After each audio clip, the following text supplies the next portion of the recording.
오늘 아침 일라디오. 오늘 아침 참 춥습니다. 미세먼지에 이어서 한파가 밀려온 건데요. 찬바람까지 강하게 불면서 한파주의보가 내려졌습니다. 주말엔 더욱 춥겠다고 하죠. 곳에 따라 폭설 소식도 있습니다. 이번 한파의 절정이 될 것 같은데요.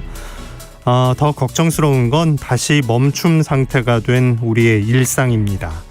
내일 자정부터인데요. 일상 회복 이전보다도 더 강한 거리두기가 시작됩니다. 한파만큼이나 강력하죠. 하지만 이 시련 또한 우리는 이겨나갈 겁니다. 사람 간의 물리적 거리는 되도록 멀리 띄워야겠지만요. 마음의 온기에서 나오는 이웃에 대한 관심과 사랑만큼은 멈추지 않기를 소망해 봅니다. 12월 17일 금요일 오늘 아침 일라디오 출발합니다. 저는 아나운서 김재홍입니다.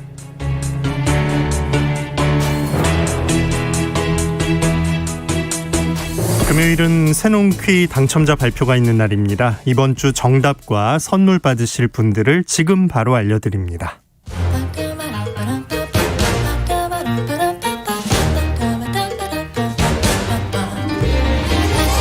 우리 땅, 우리 바다에서 자란 맛있고 귀한 농수산물 정보가 있는 시간, 세상의 모든 농수산물 퀴즈 새농퀴. 이번 주 문제부터 다시 보겠습니다.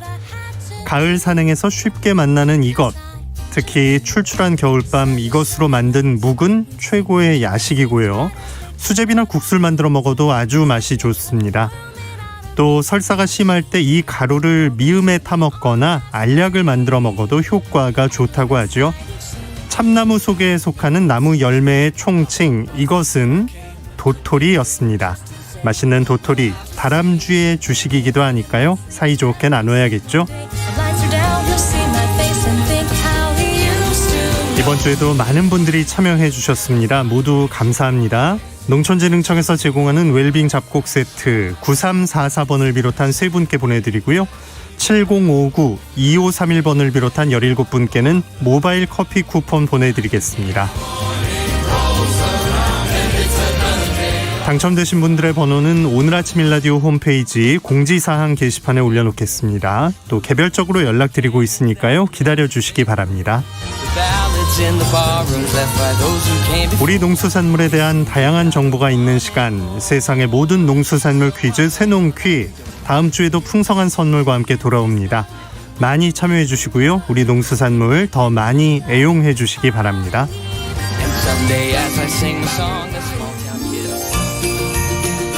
유익한 정보와 살아있는 이야기가 있습니다. KBS 오늘 아침 일라디오. 지난 10월 26일 전남 해남 땅끝마을에서 출범식을 연 국민총행복과 농산어촌 개벽 대행진. 지난 15일 강원도 춘천에서 50일간의 대장정을 마쳤습니다. 개벽대행진 추진위원회는 전국 18개 시군 농산어촌 주민들이 모이는 민회를 열어서 농산어촌이 처한 현실과 문제점을 알리고 우리 사회가 풀어가야 할 공동의 과제로 이걸 삼겠다는 계획을 기자회견에서 밝힌 바 있습니다. 개벽대행진 추진위원 중에서 도울 김용옥 선생과 박진도 전 대통령 직속 농업농어촌 특별위원회 위원장이 18개 시군 민회를 이끈 주인공인데요. 농수산 이슈, 오늘 농산어촌 개벽대행진 지역민회 상황과 이후의 활동계획 등에 대해서 들어봅니다. 한국농정신문 원재정 기자 전화 연결합니다. 안녕하십니까? 네, 안녕하세요. 한국농정신문 원재정입니다. 네, 10월에 이 농산어촌 개벽대행진 출범 기자회견 소식 전해주셨는데 네. 어느새 시군 순회 일정이 모두 끝난 거군요. 예, 그렇습니다. 국민총행복과 농산어촌 개벽대행진 추진단이 전남 해남부터 강원 춘천까지 18개 시군 순회를 모두 마쳤습니다.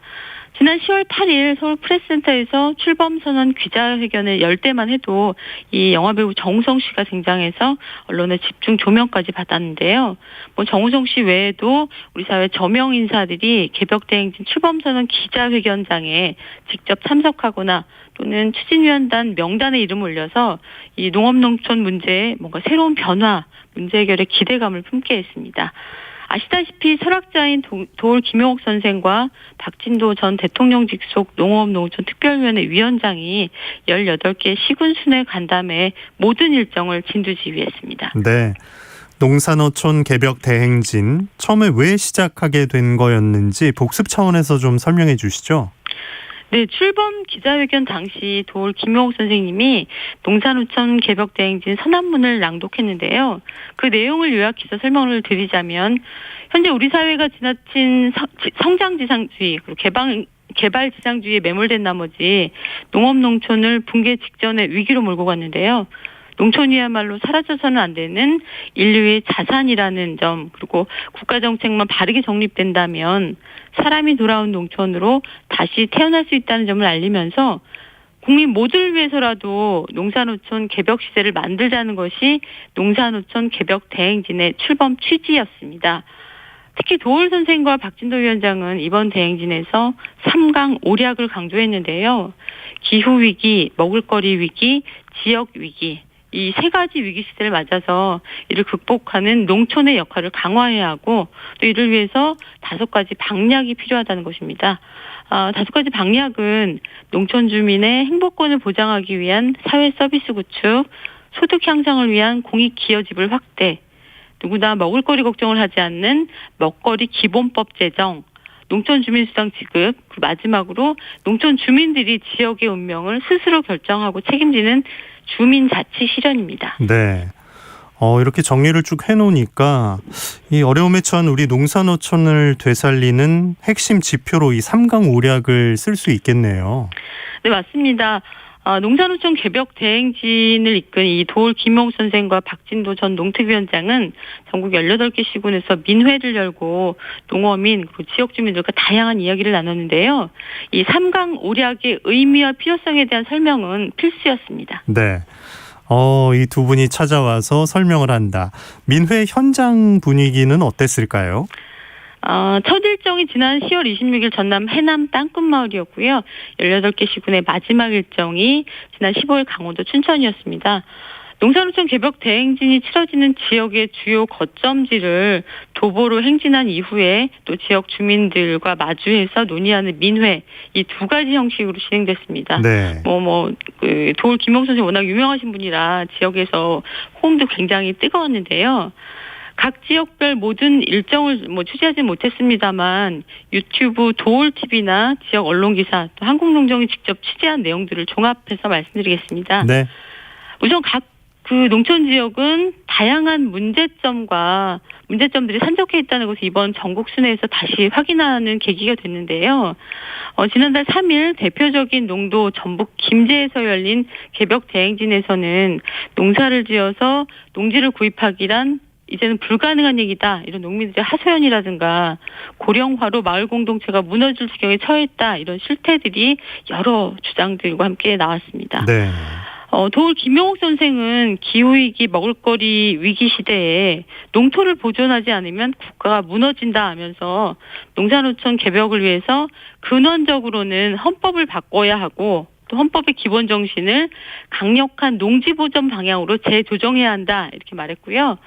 지금이야말로 진정한 혁명이 필요한 시기다 이런 말을 해서 참석자들의 큰 박수를 받았습니다. 개벽 수준으로 가려면 개헌도 생각을 해야 한다 이런 말로 또 호응을 끌어내셨네요. 이런 민회 자리가 흔하지 않기 때문에 농민들과 주민들도 정말 하고 싶은 얘기를 다 쏟아내셨겠어요. 예, 그렇습니다. 농촌은 주민 수가 적고 또 고령 인구가 많다 보니까 피해를 입어도 마땅히 하소연하거나 부당함을 알리는 게 쉽지 않은 상황입니다.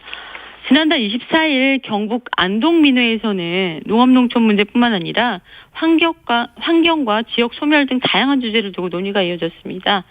경북 봉화군에서 농민운동을 한다는 이유빈 씨는 농민들이 생산한 농산물 가격이 최소한 생산비는 감당할 수준으로 유지돼야 되는데 가격이 오르면 물가 안정이라고 정부가 끌어내리고 또 농협도 농산물 값을 내리는 역할을 하고 있다 이렇게 분개하기도 했고요. 또 지역에 따라 환경오염으로 골머리를 앓는 농촌 주민들도 상당한 없다는 걸 좀 다시 확인하게 됐습니다. 경북 지역은 영풍 석포재련소가 큰 골칫거리였는데요. 안동민해에서 두 아이를 키우면서 환경운동에 관심을 두고 있던 한 시민은 영풍 석포재련소가 낙동강 최상류에 세워져서 지난 50년간 운영되었고 영남 주민의 건강을 위협해왔다 이렇게 성토하기도 했습니다. 네. 자, 그 춘천에서의 민회는 이제 종착지니까 더 특별한 시간이었겠네요. 예, 지난 15일 농산어촌 개벽대행진 마지막 지역인 강원도 춘천 현장에는 제가 직접 취재를 다녀왔는데요. 강원 농업인회관 대강당에서 3시간을 훌쩍 넘기도록 열기가 식지 않았습니다. 강원도 역시 곳곳이 개발로 파헤쳐지고 또 발전 설비와 송전솔로 문제로 주민들은 고통을 겪고 있었습니다. 30년 전에 삼척으로 귀촌을 한 이후에 지금 현재는 태백시로 편입된 지역에서 친환경 농사를 해온 한 여성 농민은 해발 1000m 고지인 백두대간 마을에 살고 있는데 이 국내 1호의 풍력 발전기가 집 인근에 설치되는 바람에 극심한 소음에 시달리고 있다 이렇게 설명을 했습니다. 정부가 재생에너지 개발을 정책적으로 밀어주면서 전국 곳곳에 풍력이나 태양광이 속속 세워지고 있는데요. 그런데 이 혜택은 도시민들 몫이고 각종 피해와 기피 시설들은 농촌 주민들 몫이 돼가는 그런 형국입니다. 네. 이 30년차 친환경 농사를 짓는 이 여성 농민은 풍력 발전기가 가동된 뒤에 이명이 생겼고 또 5년이 지나니까 한쪽 귀가 안 들린다 이렇게 증언했습니다. 이 홍보 영상을 보면서 좋은 것일 거다 이렇게 생각했던 그 장점들이 사실 농산어촌 주민들의 피해와 고충 속에 있었다는 걸 미처 생각지 못한 걸 좀 깨닫게 하는 시간이었네요. 예, 그렇습니다. 도시에 사는 사람들 대부분 풍력 발전이 환경 부담도 없고 또 에너지 고갈도 없는 훌륭한 에너지라고 생각하기 쉬운데요. 도울 김용옥 선생님도 풍력 발전기 때문에 귀가 들리지 않는다는 게 말이나 되냐 굉장히 기막힌 신경을 감추지 못했습니다. 춘천 민해 준비에 온 힘을 쏟았던 이 전기환 춘천 농민회장은 수년째 농업소득이 1000만 원에 불과한데 값비싼 농기계, 값비싼 농자재 원가를 공개하는 법을 만들어서 이전보다 농민들이 더 많이 일하면서도 더 많이 일하고 더 많이 생산하면서도 순소득은 되레 적어지는 이 농업 구조를 완전히 바꿔야 한다 이렇게 강조했습니다. 네. 결국 농사를 지어도 아이 키우면서 살만한 여건이 조성돼야 청년 농민이 농촌에 정착할 수 있지 않겠냐는 것도 춘천 민해에서 나온 중요한 과제였습니다. 네. 농산어촌 개벽대행진 앞으로 좀 어떤 성과들을 기대해 볼 수 있을까요? 예, 농업농촌이 우리 사회에 미치는 중요한 역할에 비해서 도시와 농촌은 점점 더 벽을 쌓아가고 있는 실정인데요. 도시와 농촌의 심리적 거리가 점점 더 멀어진다는 겁니다. 근데 이제 도울 김용옥 선생님과 박진도 위원장이 지적한 것처럼 농촌이 무너지면 도시도 건재할 수 없거든요. 그래서 농산어촌 개벽 대행진의 이 여러 가지 유의미한 점들이 많지만 특히 우리 사회의 시선을 농업 농촌으로 끌어모으는 굉장히 중요한 역할을 했다고 생각을 합니다. 네. 도울 김용옥 선생님은 이런 말씀들을 좀 하셨는데 지금 농촌의 위기 상황은 그야말로 국가 비상사태다. 전 국민이 깨달았으면 좋겠다. 이렇게 얘기를 하셨고요. 또 18개 시군 민회를 한 곳도 빠트림없이 다니면서 철학자로서 부끄러운 것이 내가 너무 현실을 몰랐다는 점이다. 몰랐던 것을 알게 되니까 몹시 괴롭고 충격이 크다. 박진도를 원망할 정도였다. 근데 이런 여러 가지 문제점들을 어떻게든 알려야겠다는 생각이다. 이렇게 거듭 고백 아닌 고백을 하셨습니다. 예. 이 도시에서 만든 온갖 산업 쓰레기들이 농촌에 버려진다고 꿈도 못 꾼 것 아니냐. 나 같은 사람도 이 정도 인식을 하고 있으니 전 국민을 확대해보면 어떻겠냐. 대한민국이 세계 10위의 경제력을 자랑하지만 풍력 발전기로 귀를 멀게 하는 그런 끔찍한 저주의 사회가 됐다. 이렇게 개탄하기도 하셨고요. 박진도 위원장은 내년 대선에서 농업이 하나의 의제로 선택되도록 다양한 방안을 적극 모색하겠다 계획을 밝혔습니다. 농산어촌 개벽 대행진 추진단은 내년 1월 19일 서울 프레스센터에서 전국 곳곳에 이 농업농촌 실태 그리고 요구를 모아서 대국민 발표를 할 계획입니다. 네. 농수산 이슈 한국농정신문 원재정 기자와 함께했습니다. 고맙습니다. 네, 고맙습니다.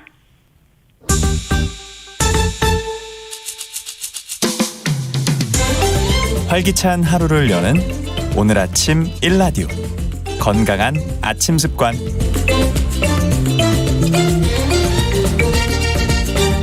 안녕하세요. 오늘 아침 힐링타임. 저는 필라테스 하는 방송인 양정원입니다. 잘못된 자세나 스트레스로 목에 통증이 있는 분들께 특히 좋은 목 좌우 스트레칭. 함께 해보실까요? 가장 기본적인 동작이지만 목, 어깨 근육 뭉침을 풀어주고 유연하게 해주는 동작입니다. 자, 먼저 머리를 오른쪽으로 지그시 기울여주세요.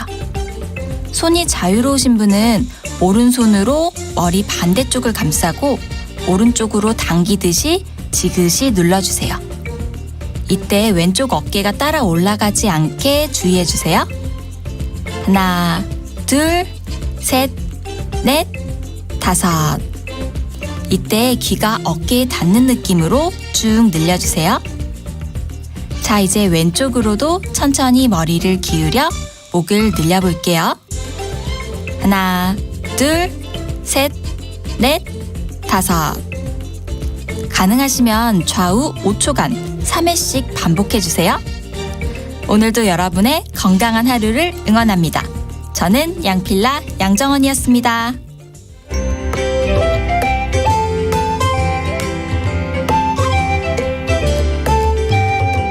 상쾌한 하루의 시작. KBS 오늘 아침 일라디오.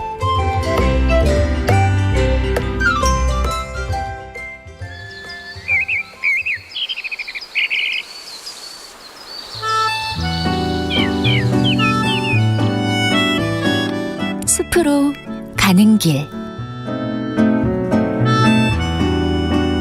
숲으로 가는 길 숲해설가 김서정 작가 나오셨습니다. 안녕하십니까? 네, 안녕하세요. 네, 오늘 걷기 좋은 길 또 소개해 주실 텐데 어느 숲으로 안내해 주실 건가요? 네, 숲에 대해서 이야기할 때 어떤 수종이 많이 있느냐에 따라 침엽수가 많으면 침엽수림, 화렵수가 많으면 화렵수림이라고 부르고요. 침엽수와 화렵수가 공생을 하는데 한쪽이 75%를 넘지 않는 숲을 혼효림이라고 합니다. 네. 대부분의 숲은 두 종 이상이 공존해 있는 혼효림 형태인데요. 이를 자연림이라고도 부릅니다. 그러니까 자연림은 문자 그대로 나무에서 씨앗이 떨어져 자연적으로 발아야 생겨난 숲을 말하고요. 이와 반대되는 개념으로 인공림이 있는데요. 인공림도 문자 그대로 보면 사람이 하나하나 심거나 감벌을 하고 가지치기를 해서 관리가 되고 있는 숲을 말합니다. 그러면 우리나라는 이 자연림, 인공림 비율이 어느 정도 될까요? 예. 우리나라의 성공적인 산림 녹화를 유네스코에 세계 기록 유산으로 등재하기 위하여 기록물을 수집하고 있는 한국 산림 정책 연구의 자료에 따르면요. 예. 우리나라 총 산림 면적을 633만 헥타르를 볼 때 인공림이 170만 헥타르라고 하는데요. 그러니까 인공림이 27%, 자연림은 73%라고 합니다. 네. 우리나라는 일제 강점기와 한국 전쟁을 겪으면서 산이 황폐화된 적이 있었는데요. 그 정책적으로 혹은 독림가 분들에 의해서 울창한 숲이 되었습니다. 여기서 독림가는 많은 나무를 심고 숲을 잘 가꾼 분들을 말하는데요. 1972년부터 대전 광역시에 있는 장태산 24만여 평에 20만 그루의 나무를 심고 정성을 다해 가꾸어 숲을 울창하게 만든 독림가 임창봉 선생님은 그것을 1991년 전국 최초로 민간 휴양림으로 문을 열었고요. 네. 2002년부터는 대전시가 운영 관리하고 있습니다. 한반도에서 가장 아름다운 메타세콰이어 수림을 조성하여 대전 8경의 하나로 잘 알려진 장태산 자연휴양림인데요. 접근성이 좋아 가족 단위로 많은 분들이 산림욕을 즐기기 위해 찾는 명소가 되어 있습니다. 진짜 중심에 있으니까 접근성도 좋고 또 전국 최초니까 나무들도 진짜 쭉쭉 뻗어 있겠네요. 예, 맞습니다. 이 누군가 이제 독림을 했던 네. 그 노력으로 이게 시작이 된 거네요. 예, 맞습니다. 그래서 제가 그 숲해설을 할 때 어르신들이 오시면 젊은 분들에게 그분들에게 박수를 보내드리자고 합니다. 네. 산림 종사자가 아닌데도 자이든 타이든 열심히 그분들이 나무를 심었기에 지금 우리는 풍의 숲에서 많은 혜택을 보는 것 같기 때문인데요. 그렇네요. 예, 맞습니다. 예. 그래서 경기도 포천에 있는 국립수목원에 가면은 독림가 6분의 부조가 있습니다.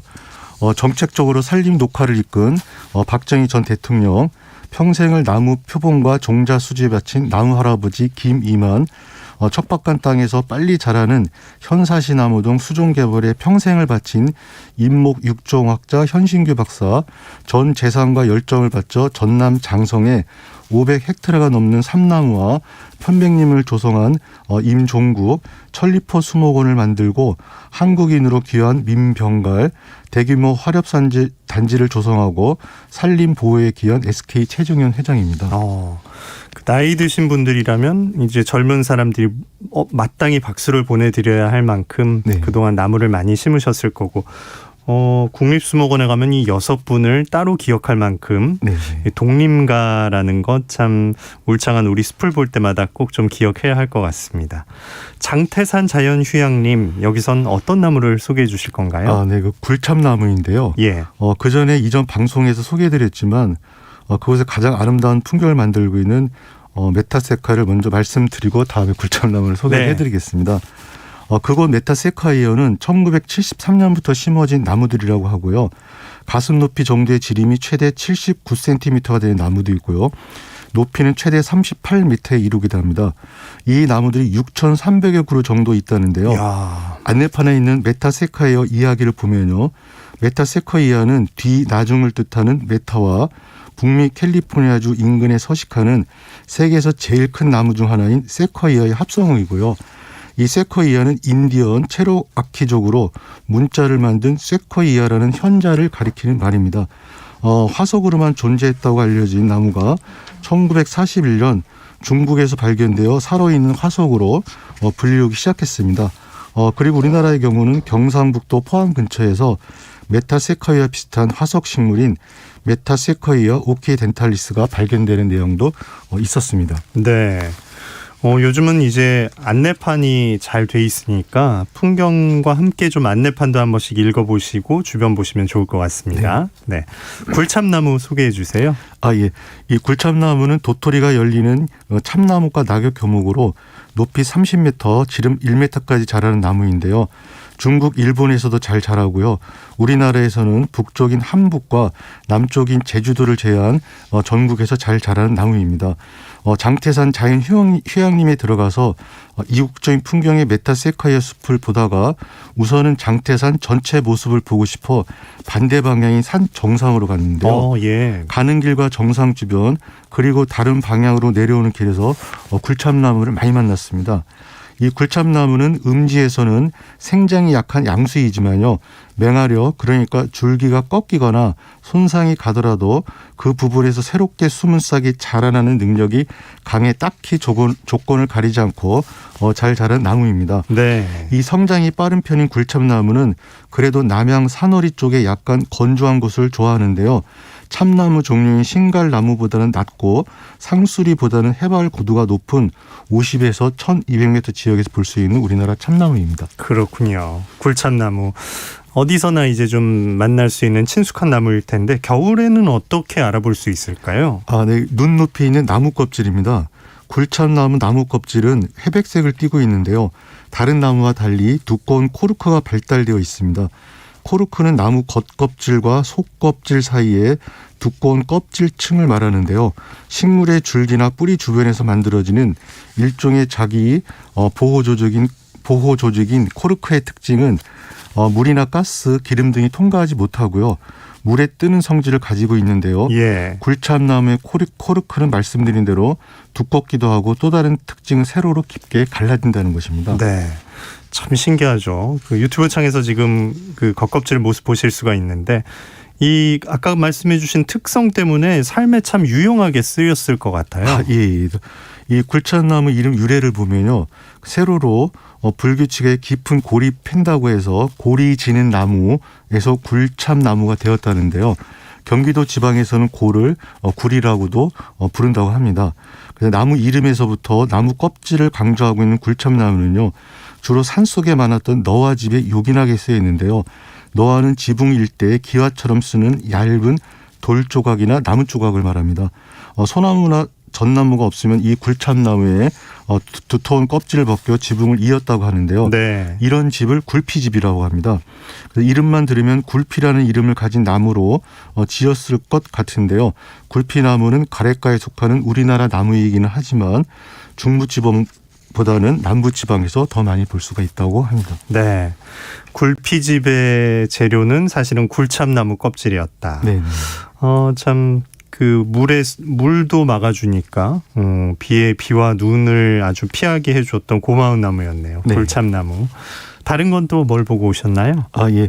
그 겨울 숲에 들어갔을 때 손가락 2개를 합친 정도의 크기와 모양을 갖고 있고 한쪽은 갈색이고 반대쪽인 회백색인 낙엽들이 보이면 주위를 살펴 나무 껍질을 보시고요.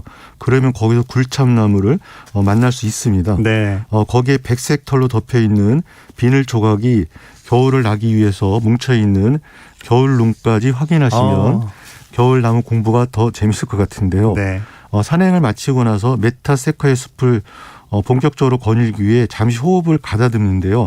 메타세카의 바로 옆에서 잎을 달고 있는 작은 나무가 눈에 들어왔습니다.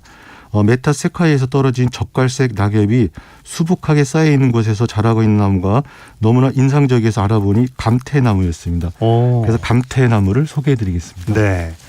감태는 이제 김 비슷한 그거잖아요. 이제 뭐 싸먹는 나무 이름에 어떻게 감태가 들어갔을까요? 예. 그래서 이 감태나무의 잎이나 어린 가지를 찢으면은 농도는 다르지만 해조류인 감태와 비슷한 향기가 난다고 해서 감태나무라고 이름을 부르게 되었고요. 이 감태나무는 농나무과 낙엽 소교목으로 높이 8m까지 자랍니다. 예. 이 감태나무의 특징은 가을에 주홍빛을 띤 갈색으로 단풍이 든 나뭇잎이 겨울에도 떨어지지 않고 이듬해 봄까지 달려있는 모습인데요. 이는 참나무의 특징이기도 한데요. 이를 두고 겨울눈, 즉 이듬해 피어날 새순, 그러니까 자식들을 추위로부터 보호하려는 모성애의 비유를 하기도 합니다. 네. 화렵수로 분류되는데도 이처럼 겨울에도 잎을 달고 겨울을 나는 나무들에 대해서는요. 이 나무들의 조상이 본래 상록수였는데 조건에 새로 적응하는 과정에서 아직까지도 상록수 유전자 속성을 가지고 있기 때문이라고 합니다. 그러니까 겨울을 나기 위해 잎을 떨어뜨리려면 잎자루와 가지 사이에 떨켜층을 만들어 주어야 하는데 이 시스템이 잘 작동되지 않기 때문이라는 것입니다. 네.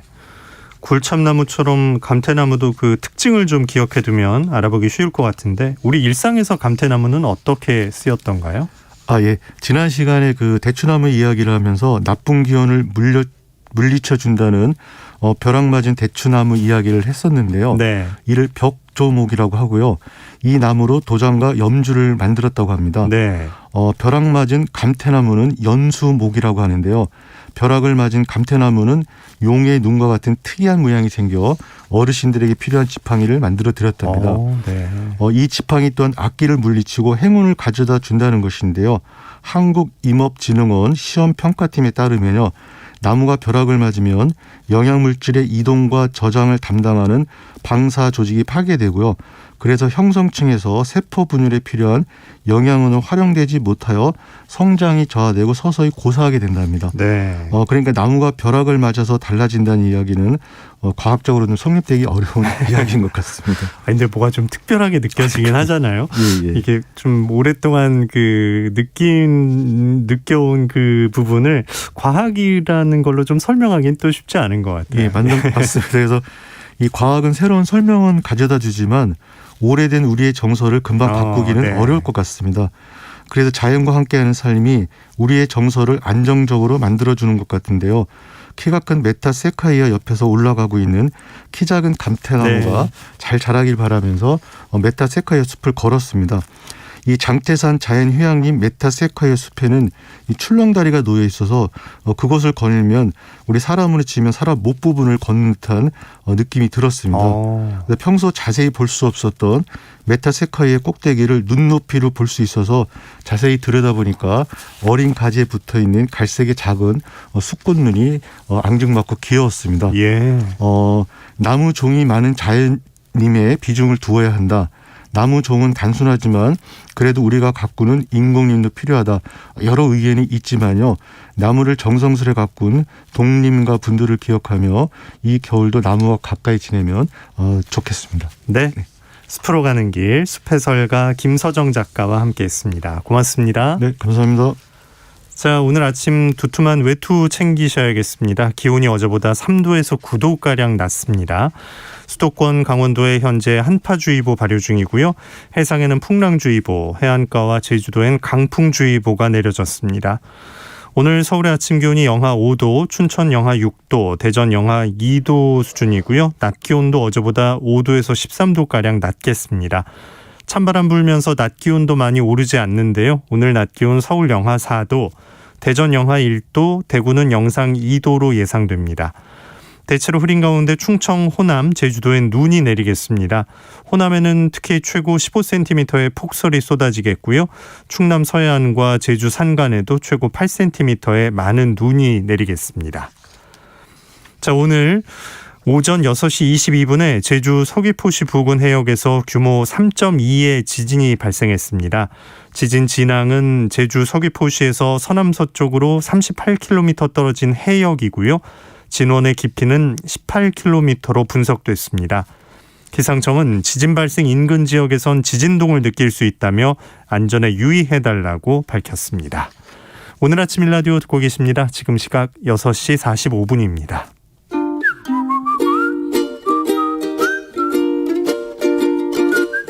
오늘 아침 일라디오 김재용 아나운서의 진행으로 듣고 계십니다.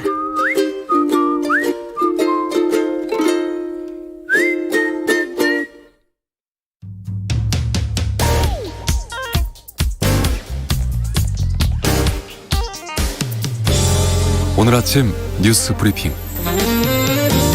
정상근 기자와 함께합니다. 안녕하십니까? 네, 안녕하십니까? 네, 코로나19 상황 어떤지 먼저 살펴볼까요? 네, 어제 코로나19 신규 확진자 수는 7,622명이었습니다. 전날보다 230여 명 정도가 줄었습니다만 지난주 목요일 발표된 확진자 수에 비하면 520명 많았습니다. 위중증 환자는 989명으로 역대 최다를 기록했고요. 사망자는 62명이 나왔습니다. 오미크론 변이 감염자는 20명 늘어서 누적 148명이 됐습니다. 오늘은 7,000명이 넘는 확진자가 예상이 되고 있습니다. 정은경 질병관리청장은 어제 유행이 악화되면 이달 중에라도 하루 확진자 10,000명을 넘을 수 있고 다음 달에는 20,000명을 넘길 수도 있다라고 봤습니다.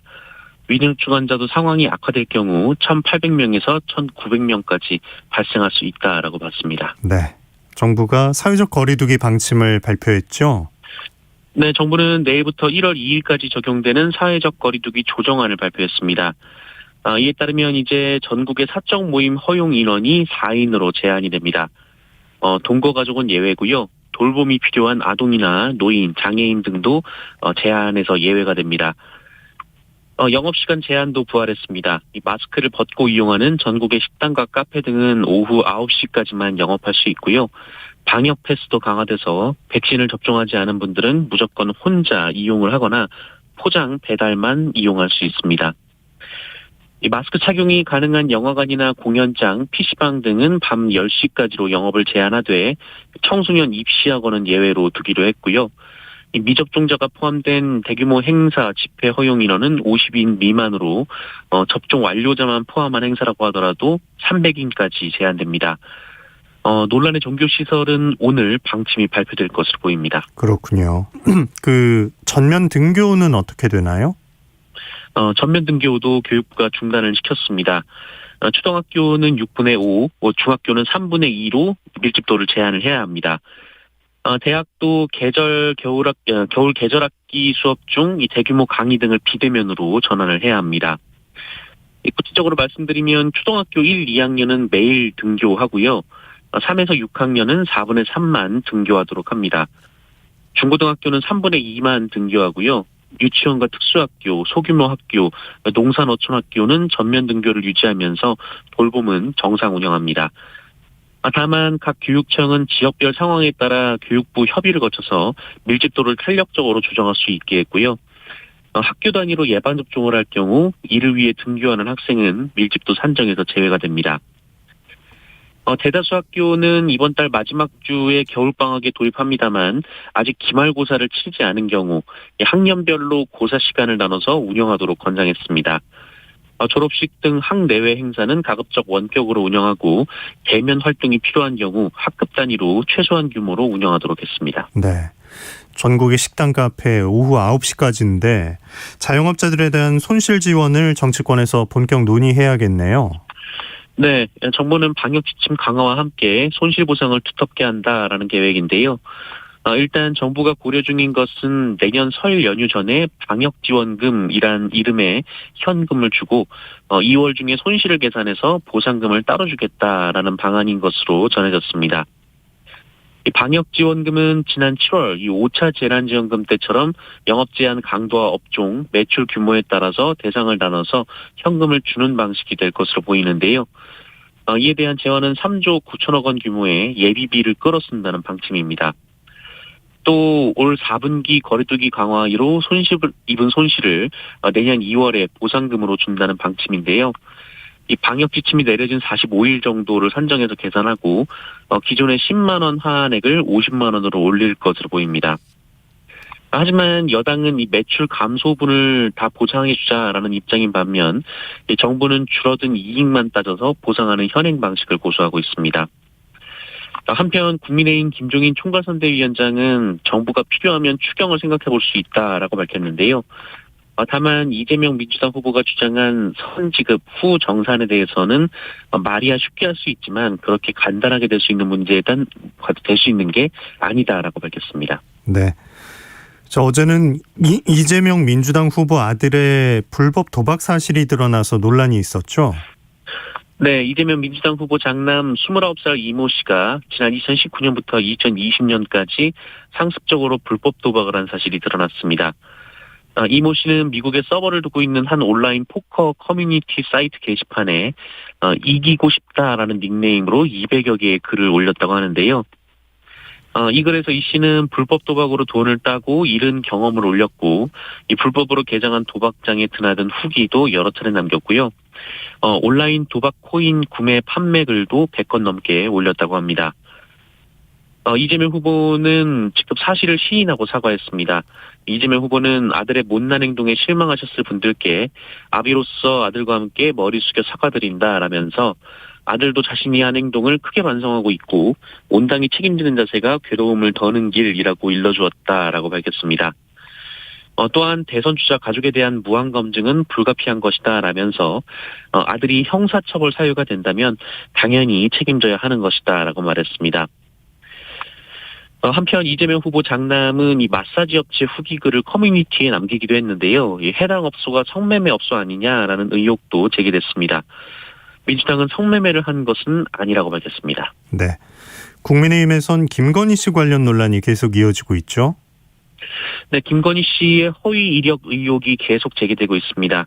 민주당은 김건희 씨가 윤석열 후보와 결혼한 이후인 2013년 안양대에 제출한 이력서에도 수상 실적을 허위로 작성하고 학력과 경력을 과장하거나 위조했다고 주장했습니다.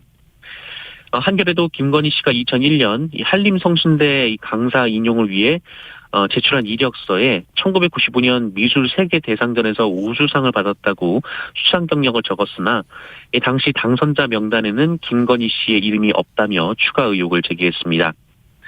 또 김건희 씨는 2003년 이 삼성미술관 기획 전시에 참여했다라고 밝혔는데요. 삼성 측은 그런 전시를 한 적이 없다라고 답했습니다.